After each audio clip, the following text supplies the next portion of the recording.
Okay, we'll go ahead and call this school board meeting to order. If please join me in honoring our great nation with the Pledge of Allegiance. I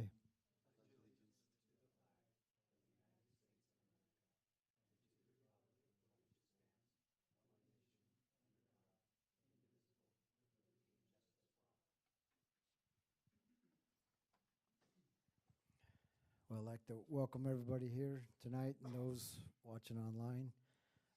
I'm your guest host again, Vice President Chris Paginski. Lindsay was unable to attend due to surgery today, so we'll keep her thoughts and prayers in our minds tonight as she's recovering. Hopefully she'll be back for our next board meeting. So with that, do we have any needs for translation? Okay.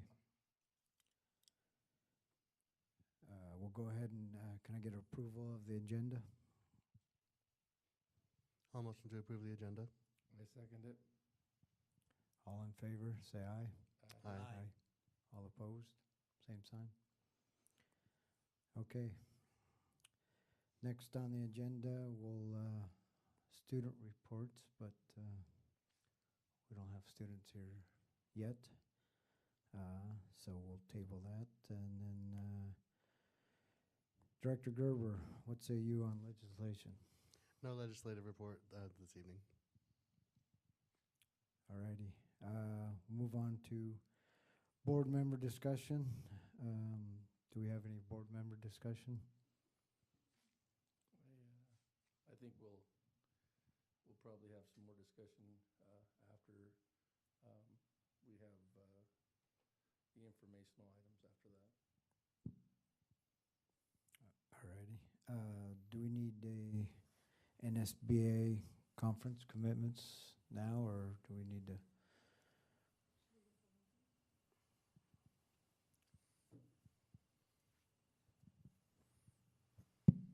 We'll reach out to Director Prowse this week and have her communicate to the rest of the board to gauge your interest and start prepping and planning, but we'll reach out to her this week. Okay. Required approvals. Do we have a motion for required approvals? And maybe we'll table the calendar year. I guess we need a motion to table the calendar year till we have a full. It's not on the items? Okay. Okay. We'll just take a motion for required approvals. I'll make that motion. And I'll second that. All in favor, say aye. Aye. All opposed, same sign. Okay, required approvals for early accounts payable warrants 2 for Johnson's Glass. I'll make a motion to approve the accounts payable warrants too. I'll second that motion. All in favor, say aye. Aye. All opposed? Okay. Next on the items, superintendent informational items.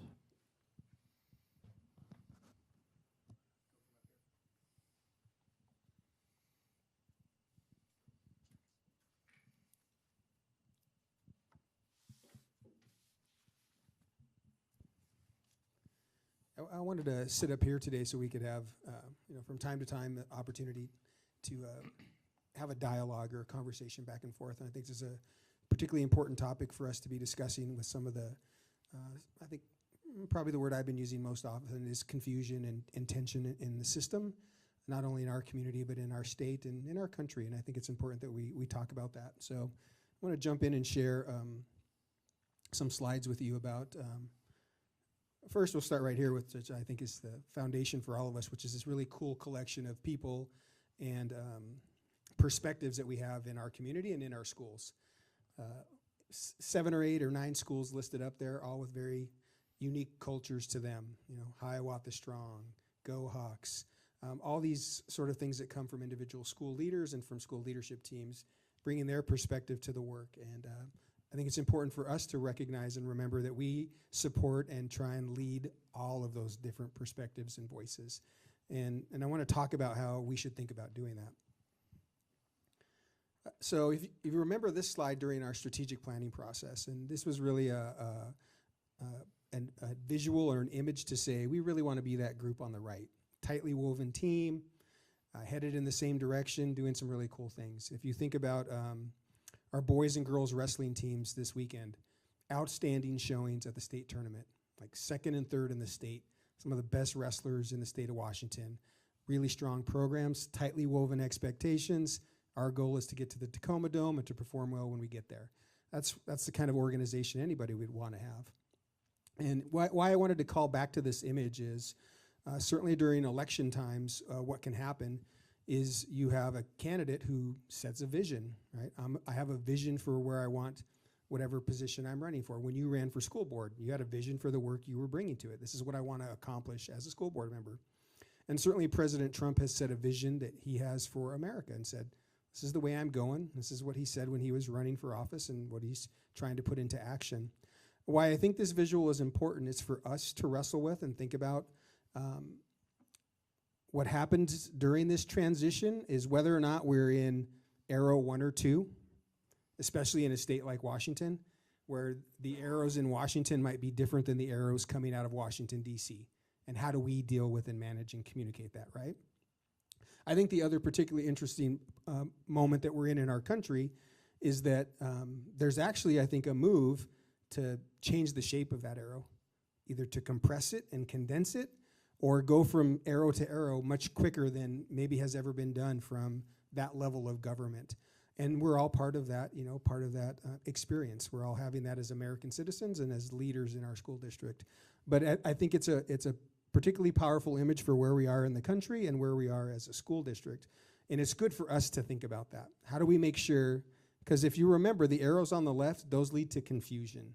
Those lead to frustration. Those lead to goals that aren't achieved. And nobody wants that. Nobody wants that in Washington, D.C., and I know we don't want that here. So our job is to be sense makers, right? To think about the things that we're hearing and to think about how we manage them. Now, oftentimes what happens in these conversations is we have Democrats and Republicans, right? The left and the right who have difficulty speaking with one another.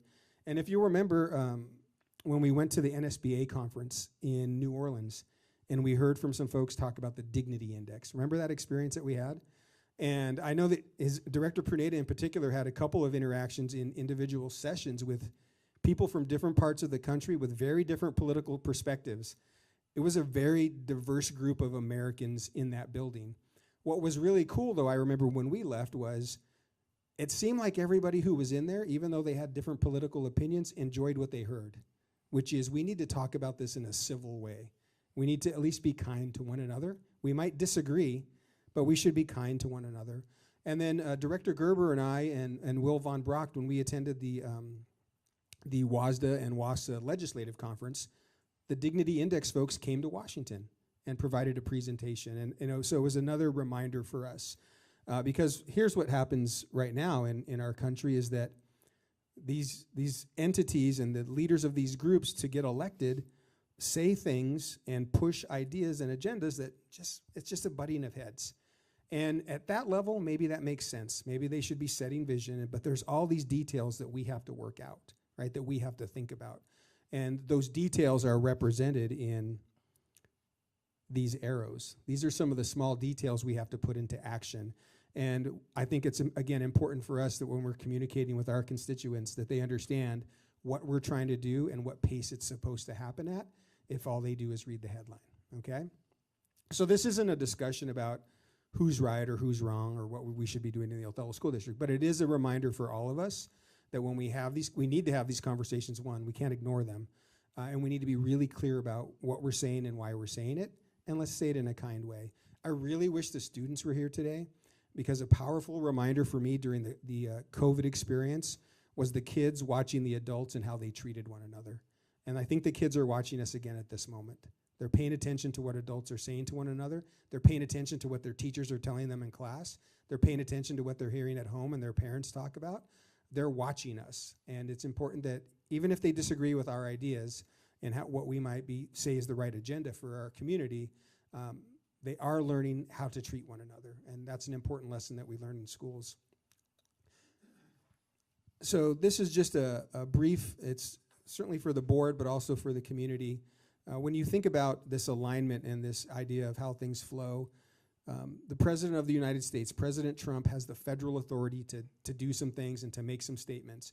And he's done that primarily through executive orders, right? He said, here's what we're going to do. And oftentimes what happens is something will be said at the federal level, and then I'll get a phone call, or you'll get an email or a phone call saying, hey, I saw this on the news.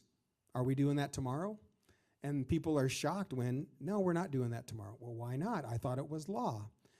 Well, that's not how it works. So I think it's, again, important that we understand, and then we can communicate to our community. This is how it works. So a number of executive orders have come out already that impact K-12. And so the Congress has some oversight, and certainly in the Senate, President Trump has a small majority there. The Republican Party does, and so they're able to get some things done maybe with a little more urgency. The House of Representatives, a much tighter margin, but still some ability to move things forward. But they have a lot to discuss and decide. Now, we also know that we have 50 states in the United States, and they all have state governments who also think we have some authority. Because one other thing that President Trump has been very clear about is education and some of these issues belong at the state level. The state should get to decide. He's said that over and over.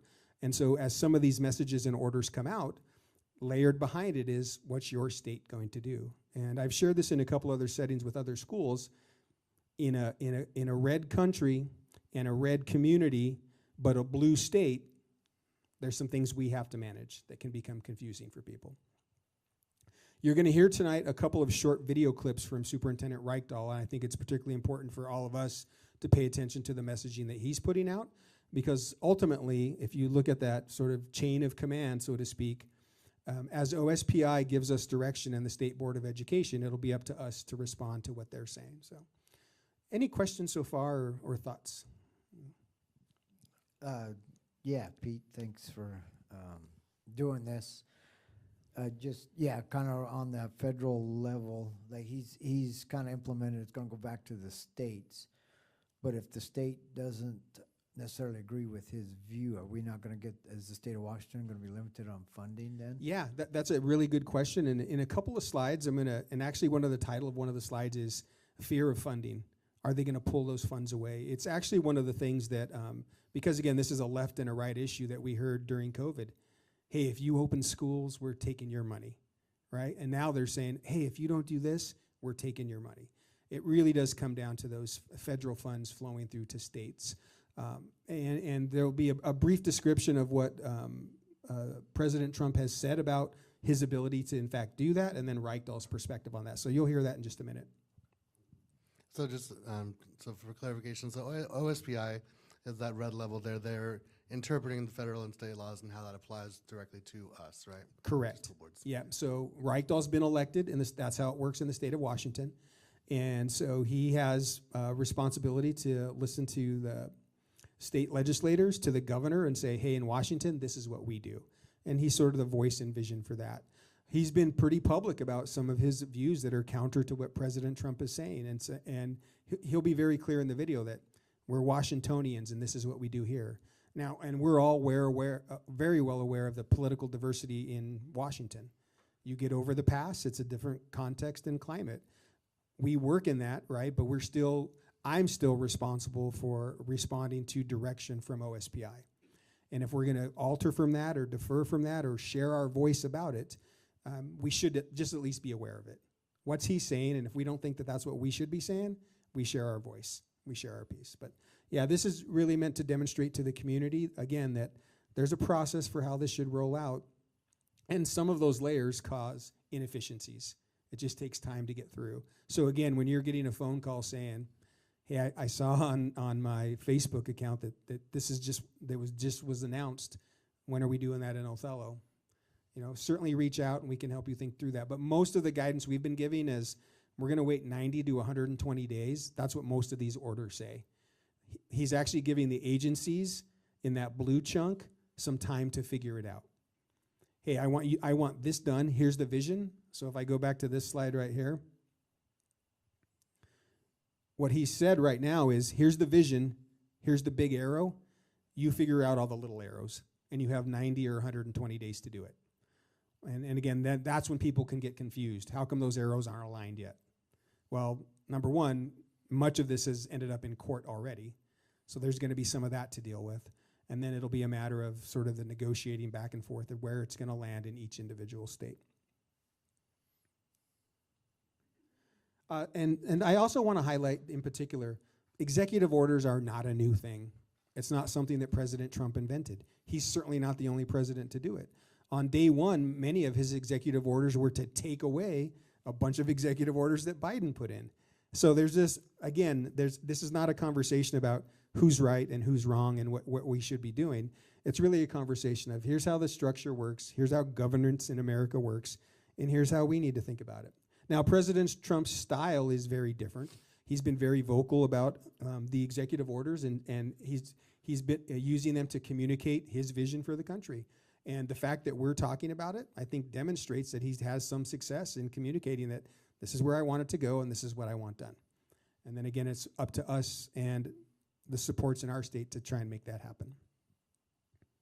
We good? I think it's this image in particular, it's also reflective of the pendulum of American politics. You swing one way, you swing back the other way, you swing one way. We're all here every day dealing with kids and families and teachers and all the folks that work in our schools every day, trying to make sure that we pay attention to those small details.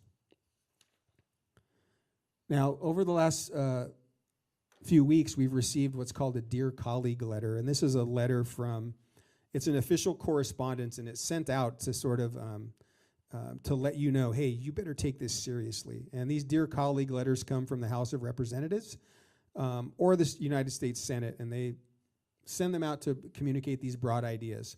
So President Trump has put out a few of them around diversity, equity, and inclusion. I think there's some out around transgender issues, those kinds of hot topics that he talked about a lot during the election. And on the right, what I think is important for us to note is, okay, we have this upper level federal authority. Here's what Trump said. Now we're getting down to, so the Dear Colleague letter, that's going from Trump to Congress. Hey guys, this is what I want done. They get this oversight committee and they send out this letter. This is what we're doing. Then it goes to state governments and to OSPI, which is where it's at now. And you can see what Reichdahl said about that letter. This is a direct quote from him. I want to be really clear. This is not law. The letter even states, and then he quotes the letter. Furthermore, here's what we do in Washington. So this is Reichdahl's effort to say, hey, remember, this is a state's issue, states' rights. This is what we do in Washington. He's reminding all of us. We don't discriminate. And then here at the very next paragraph, he tells us, and here's what I'm telling school districts to do. And so in this instance, I take school districts as me, certainly as superintendent, and then it's also counsel and advice for the board who can make some decisions and have some flexibility. But we should not make any changes. Again, when you hear that headline and you read it, executive order, DEI's gone away, you get this Dear Colleague letter saying, you better do this, and then you get a letter from the state boss who says, don't do anything, hold your horses. Right? That's sort of the context that we're dealing with every day. What messaging is coming out? How do we process that locally? Okay? Just this letter sounds like very authoritative, like it's his point of view and not necessarily the state's point of view. Right, Doc? Which I know is going to be the state, but that just the way that wording is, it sounds like if we make any changes, punishment's coming. Yeah. I think one of the things I would, we're going to talk about here in a bit, but I'll just skip ahead before we do all this and hope that it works when I go back. Remember the 8 levels on the Dignity Index? And we had a chance in New Orleans to read some of them and say, hey, where does this fit? Because what I think I just heard you say is, I think you would say Reichdahl's letter feels a little bit like a 3 or a 4. Hey, I don't think the people who put out this Dear Colleague letter, they're bad people. It's us versus them. We shouldn't listen to this letter. That's how you read it, right? that's the same gentleman. I can't remember his name. I just know he was somehow related to Arnold Schwarzenegger. But that was the meeting that we went to where he just said if you could just change the way you say something, somebody would take it differently or Yeah. not offensive. Yeah, and that's what this conversation is about. Ultimately, this is the last slide, but I'm going to go back and show you some of Reichdahl's words. It really is to say, we might disagree a lot about the concepts or ideas that come out, but we have to be careful in how we engage and talk about it. When a principal gets in front of their teachers, they have to understand that that room is filled with that whole spectrum of political beliefs. Those classrooms are full of people who believe all across that. That's what our country is about 50-50, the way that the last several elections have come out. It's important how we talk about it. And so I do want to step back a second, though, and your point, I think, is a good one, Chris. If we read the Dear Colleague letter, you might read it the same way and say, wow, that's a 3 or 4. I'm not sure we want to be that direct about it. And then you read, again, Reichdahl's response, who's saying, hey, this is what I've told schools to do, so they need to slow down just a bit. And also, let's listen to a few words, and if you want to take a few notes, each video clip's about 2 or 3 minutes, and then maybe we can talk a little bit about what we've heard there. This is different.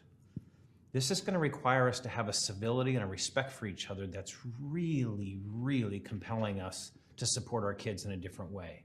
This is derived of politics, national politics, a presidential election. We have different opinions about that, and that's okay. We're of different parties, we're of different political values, we're from different regions of the state, different religious backgrounds. That's really good. That's what makes us Washington State. That's what makes us strong.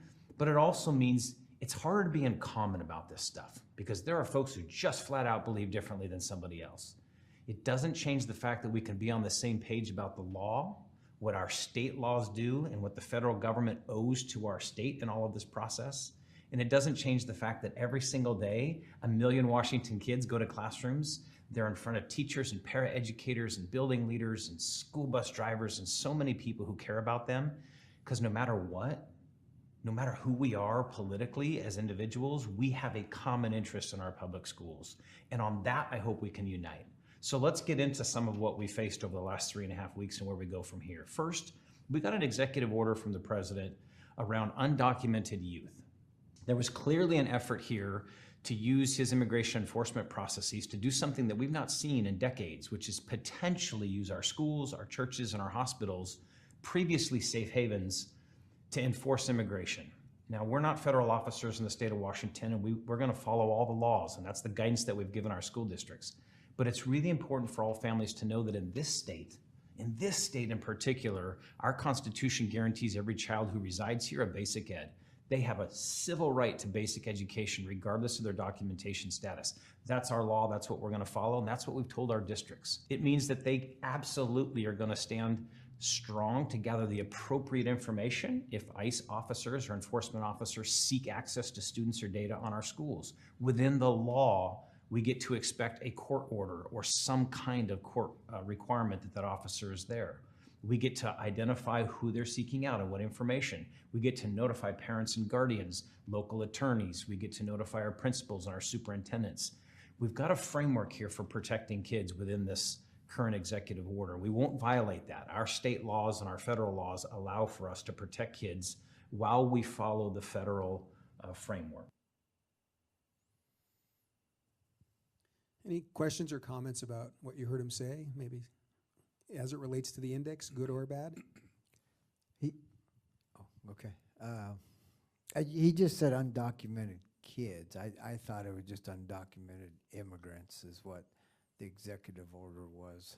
I don't remember hearing that they were going after kids. I mean, just that's what caught my eye on he just said undocumented kids, and I don't remember hearing that, but maybe I didn't hear all of the orders. But yeah, but it brings into mind your question about, I mean, perhaps a question in your mind about, is he telling the whole story? Is he sharing it accurately, right? And we have those thoughts about both sides. What I think he was sharing around that particular issue, which he highlighted with some language about, because he did say it pretty forcefully, we haven't done this in decades, right? Like, hey, this is unusual. We need to be careful with this. And that's the idea that law enforcement, immigration enforcement officials may ask to come into schools, may be present at schools, and then what we have to think about locally is, well, how does that feel here in Othello? How does that feel in our community? Again, it might be that vision that's being set at the federal level, but what's happening in local politics? What's happening with us here, and how do we feel about it? Other comments about what he shared? I just like to sit there and say I commend the Othello School District for having that meeting to inform the families, parents who are worried about such a thing, and to let them know that they do have rights and that they just can't come in and ask questions that they can't. So in that behalf, I just wanted to say thanks to the school district for giving that time and place for a gathering to explain to our families that they can be safe here. Yeah, and I think the really nice thing about your comment, Zaro, is that we took some heat from a few folks who said, why are you having this meeting? And really, if we shared it the way you shared it, and what I did hear Reichdahl say, which is, all we were sharing is what their legal rights are. We were sharing the law. And this idea about immigration is really tied to, is it lawful to enter the United States illegally? Right? It's about a strong southern border is what we hear over and over. And what's the law around that? And what we were sharing in that meeting was, here's the law, here's your rights as someone who is in this country.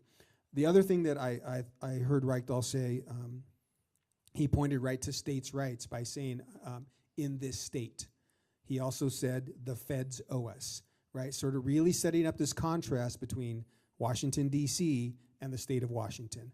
And I think it's important to pay attention to where that goes. And then he walked the line on one comment in particular, which is, he said common interest. We all have this common interest of the million students that go to schools in Washington. But right before that, he said, man, it's really hard to be in common because we have such different opinions and perspective around these things. So I'm not sure where he's going with that idea about if he really believes in that statement that we have common interests, we want the best for all of our kids, how does he manage such a diverse state with these ends of the political spectrum? But his comment about the feds owe us, I want to show you another video where he talks a little bit about the funding fear that Director Baginski brought up. And this is actually from a link to a letter that Superintendent Reichdahl put out to support superintendents.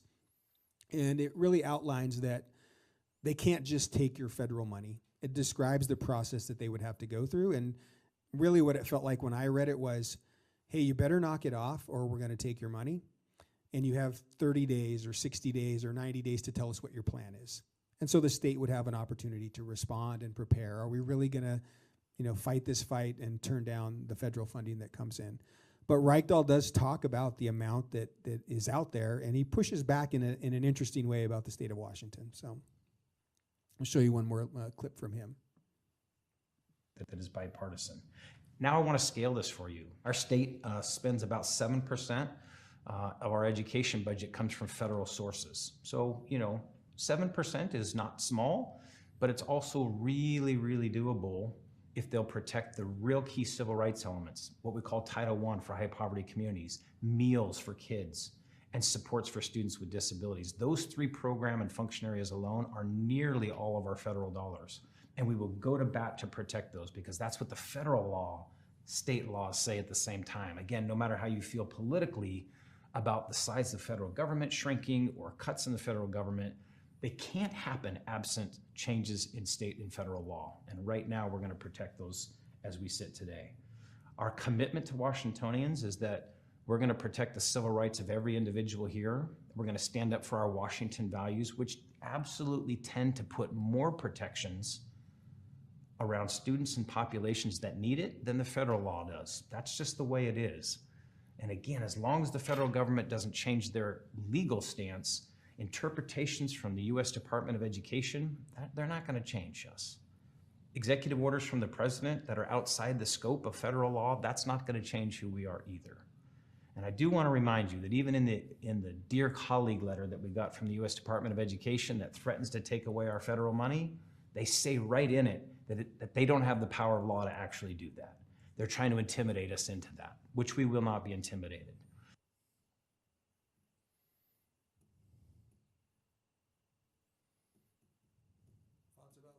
Thoughts about that statement? Sorry. It just takes me back a few years, a couple years ago. To the pandemic. Yes. What parts of that experience, Ken, are you reminded of? On the mask mandates and how districts were threatened on our funding being taken away if we defied them.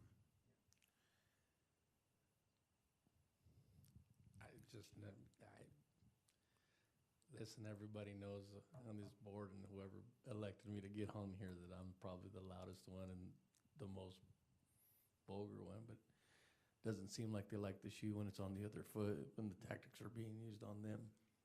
At the end of the day, I don't care what law says or whatever, we're here for the kids, and that's who we're gonna fight for. I'm pretty sure we've had many discussions.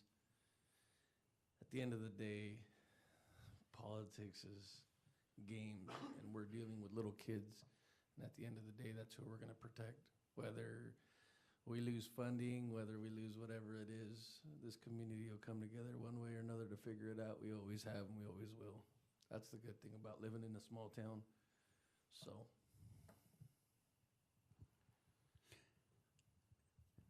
So his remarks about the funding, the federal funding that couldn't actually be taken away without significant legal and policy changes, there would be a lot of roadblocks and loopholes to go through to even do that. So he's just saying that couldn't actually happen unless they did those huge things. That couldn't happen right away like they kind of threatened, correct? Yeah. Correct. And the other interesting part I heard him say, though, was if losing that funding means we protect the civil rights of all students in Washington, keep your money. I heard him say that too. And so he really, because he also used this language, which was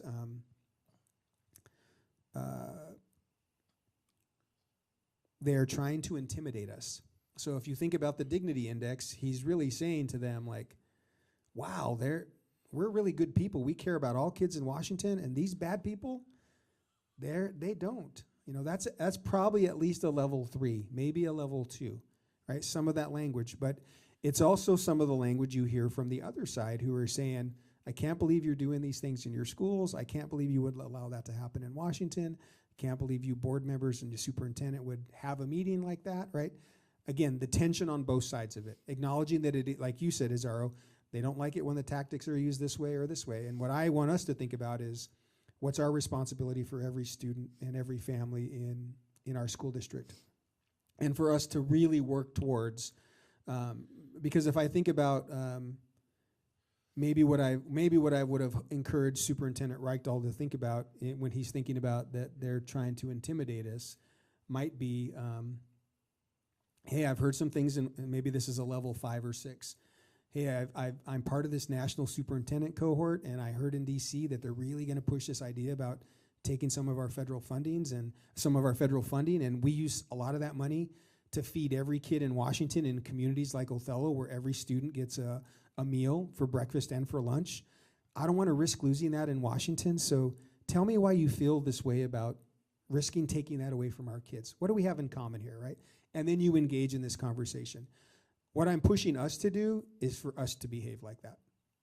I'm not giving Reichdahl direction. I'm not critiquing him, but I am sort of a call to action for all of us. When our phones ring, when we get emails, when we hear from staff, and we hear from families, that we stay informed and we do the best we can to make sure that we're aligning those arrows in our community, right? And that we don't move with too much urgency. We want to move quickly, and we want to be responsive. But I've shared this saying over the years with the principals on some initiatives and ideas that come my way. Sometimes I'm comfortable saying, let's be third, right? Let's let number 1 go out there and make some mistakes. Let's let number 2 clean some of that up, and then let's be third with everybody else, right? as you're getting pressure from people and as people are coming to you and approaching you about these ideas, I want to provide resources for you and information for you and encourage you to think about this. You gave me some feedback last year, and the word that was used was decorum.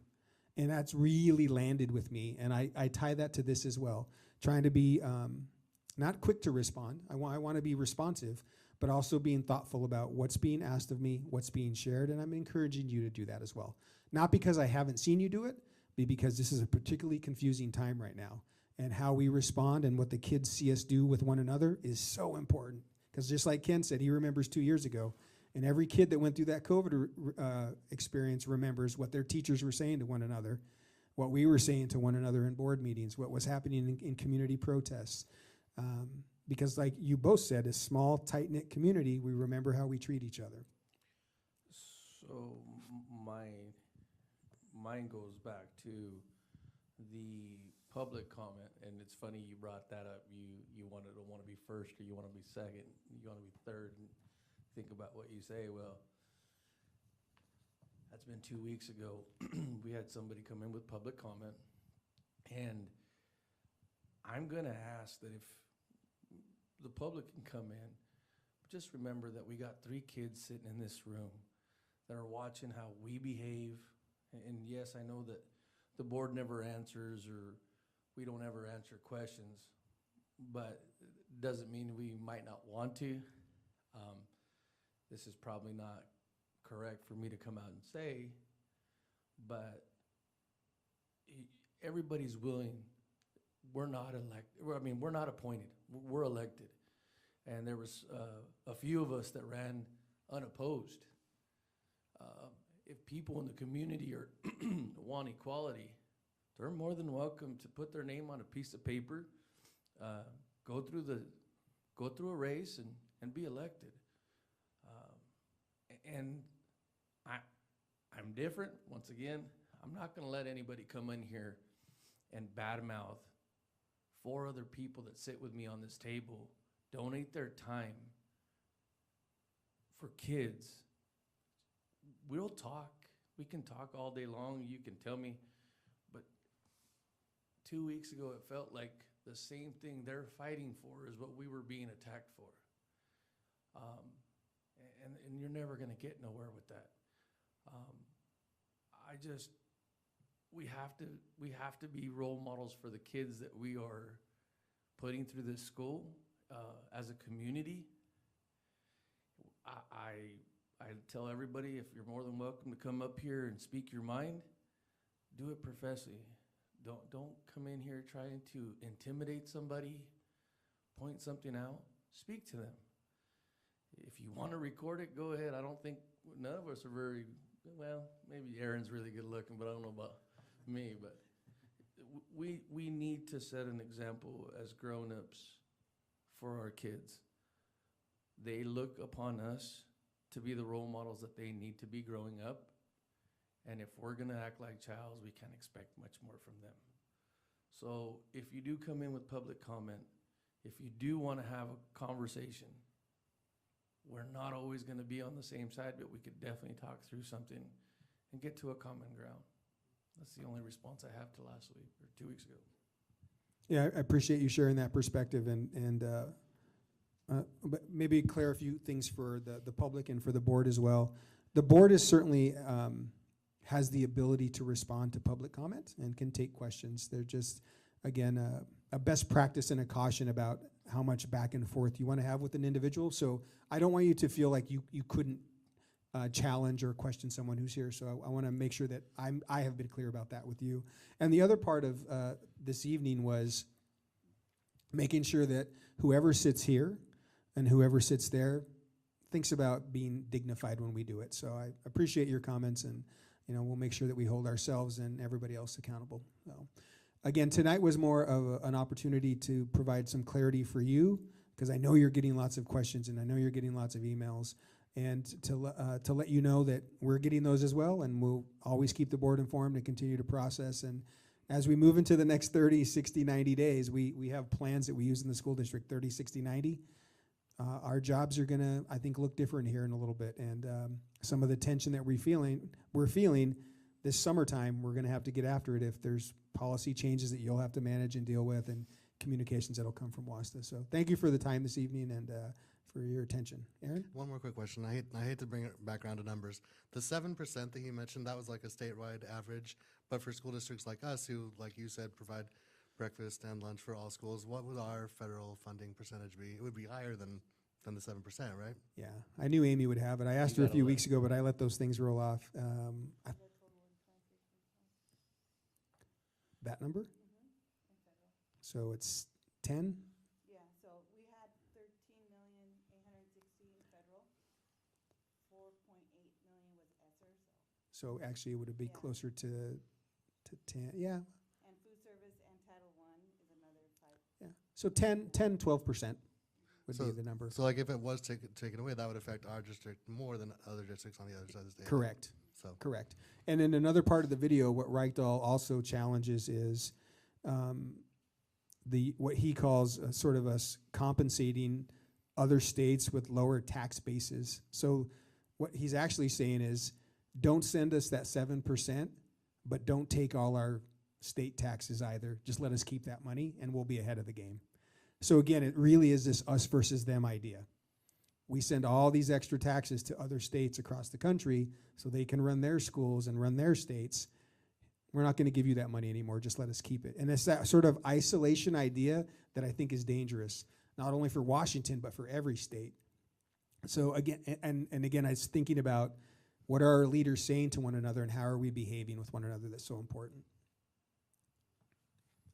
Quick question too, Pete.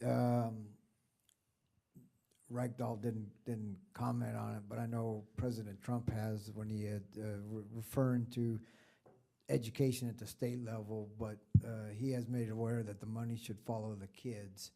Has been much discussion about that? Yeah, so you know, there'll be one side that would say that's a school voucher idea.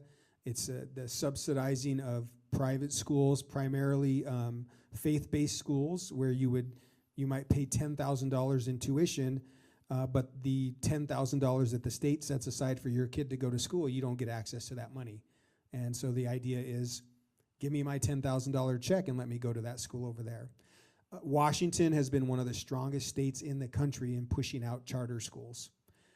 By law, there are only a handful here. That idea and concept, if it does take hold and states begin to subsidize what essentially would be a private education with public funds, that's going to end up in the courts, but I think you would have to look to states like Oklahoma and Texas, Arizona maybe, Idaho. If it starts to happen there, then we'll see what happens across the rest of the country. I would be shocked if that happened very quickly in the state of Washington.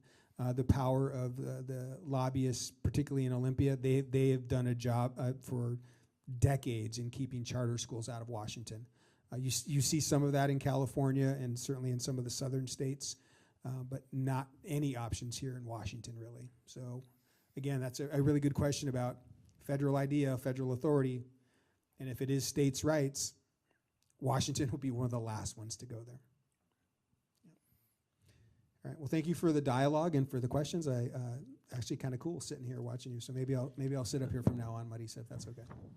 Then I can monitor the. I'd just like to say thank you for taking the time to put this together so that, Yep. you know, the public and some of us could be a little bit more, I don't know, not engaged, tutored.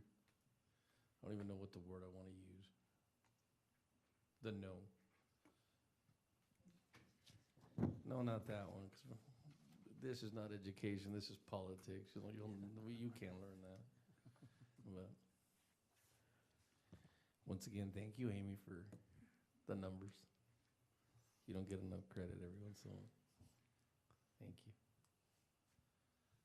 Yes, thank you, Amy, and Dr. Perez for putting that together. I think it's something that we needed as a board, and the community needed it as well at this time. And yeah, no, appreciate you putting the hard work in, because it's good to hear from the superintendents of the state level to know where we all sit and as we go forward and how we're going to navigate the upcoming situations and stuff. So, thank you.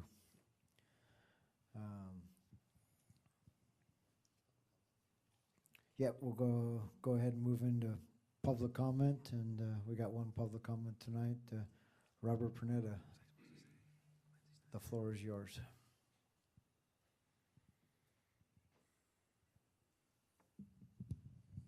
Thank you. I'm going to stand up because these chairs too small for me.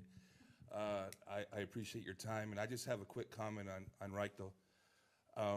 I think, kind of going off of what Board Director Pernetta said, as a teacher, I remember standing in this room talking about the mask mandate, and I wish I would have saw something like this saying, it's okay, this is what's going to happen, you're going to have 30, 90, 60 days, you guys have rights. I felt as a teacher in this district that the board and the state superintendent basically said, no, if you don't wear the mask, you're done. There's no and ifs or buts, and we're not going to do it because we're not going to get federal money. And now that it's reversed, I kind of feel like it's better explained, which I agree with. But I just kind of feel, as an employee that was on the other side during the mask mandate, that this should have happened. And that's just the comment I have about that. But the real reason I'm here is I'm upset, and there's a lot of people in the community upset about Jake Mendez and his comments slandering Board Director Prowse. And I'm here as a teacher on my own time. Nobody asked me to come, but I feel that it's a disjustice of what he's doing. He's slandering her on social media, and I feel like it's a discredit to what you guys do. And I'm going to ask him if he wants to make a change. He can put his name on the ballot, and we'll see how that goes for him. I don't think he understands the time that you guys put in and the things that you do that I see on a daily basis as a teacher. And I just want to reinforce and thank every single one of you guys in here for the time that you guys put in. And taking a school board member, it's not easy. It's like politics. You have both sides. But I have personally witnessed Izarro Pernetta spend money on kids at the FFA. I've seen him more times in his short time here with the board, including with board member Gerber at my school, just strolling around, asking questions. And at McFarland Middle School, when there's like an issue that it's very sensitive, the first person that we call is Board Director Gerber, because he's out there with his notebooks. Whatever is said is written, and we can count on him. We at McFarland feel like he is doing a great job, and I appreciate him and everything that he's done, including every single one of you. Ken Johnson, I have personally seen him spend hundreds of dollars on the choir and band banquet out of his own money. And a lot of people don't see that because he's a humble guy. He doesn't want people doing that. Lindsay Prowse, I've seen her donate this year uniforms for the girls that they get to keep out of her own money. You guys raised a lot of money for that student that had cancer. And people need to know what you guys do. And sometimes it doesn't get out, but my job today is to thank you. And I have a lot of friends who want me to also thank you guys for every single thing you do. Chris, I've seen you at wrestling matches. I've seen you at assemblies. You have a business, as does Board Director Johnson, and you guys are important, influential people for us, for the teachers.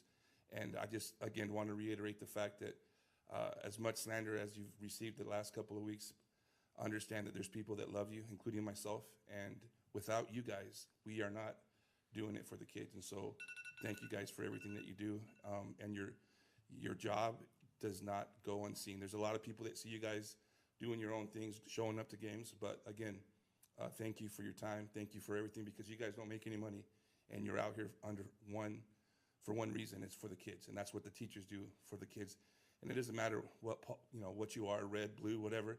In the end, like Superintendent Perez said, we're here for the kids, and without any of you guys here, including the directors behind me, we don't have a school district. So thank you for all that you do. Robert, I just want to really thank you for your comments tonight. I wasn't here at the last meeting, and I missed those comments, but I caught them the next day really quick.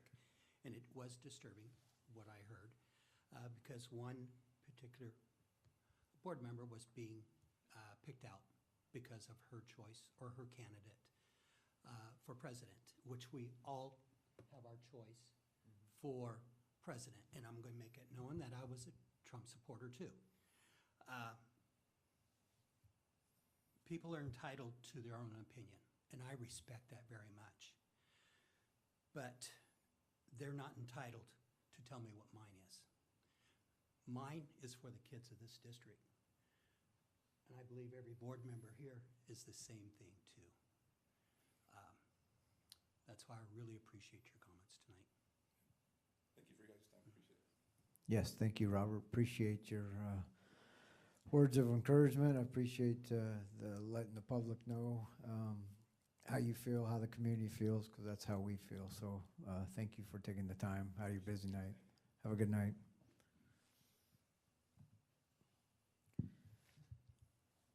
Okay, upcoming events.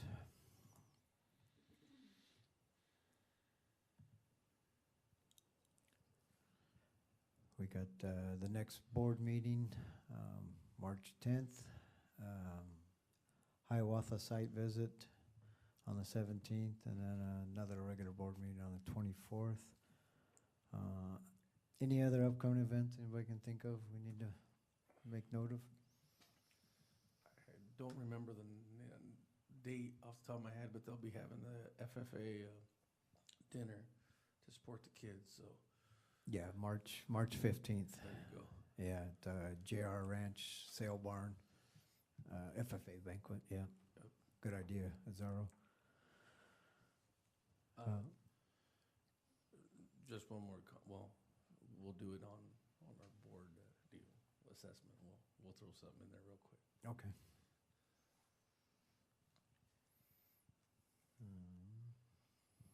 Okay, yeah, we'll go ahead and move on to board assessment of the meeting. I gotta say, shout out to OHS boys and girls wrestling. They kicked butt. Unfortunately, due to family issues, I wasn't able to make it down there, but I think I was on my phone for, I don't know, 7-8 hours. The kids did amazing, and it was great to see. So, missing Lindsay.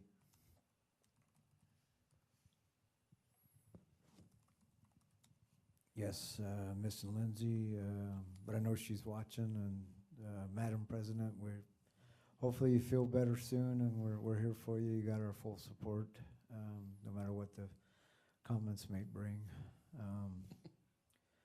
Yeah, shout out to the wrestling teams. Yeah, that was great. Great for the community. I don't know. To me, I know some of you here weren't born in 1984, but it kind of had that vibe again. For me, anyways. Director Johnson probably remembers that, but kind of had that feel. Just you're always watching your phones and seeing what's happening, and yeah, no, it was not. I don't imagine we'll have the wrestlers in here at some point for a celebratory gratitude. I'm guessing. Big thank you, Pete. This was a well-needed topic that we needed to discuss, and I think you did a great job in going through it and teaching us. So Not just for us, but for the community as well. Yes.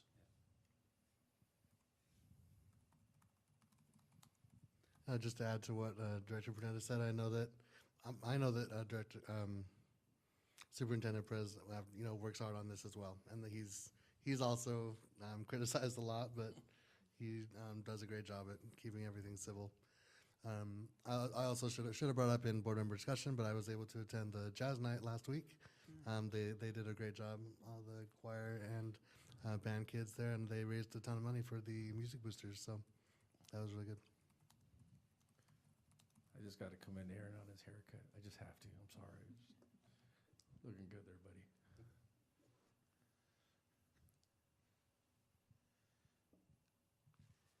One of the changes we'll make for future meetings, Marisa and I will make an effort to set up a meeting with our 3 student reps, just to make sure that they're up to speed on the schedule and notification of conflicts. So we'll do better with that moving forward. Yeah. And just so you guys and Lindsay at home, we don't ever get to really hang out too much because of the rules that we got to follow. But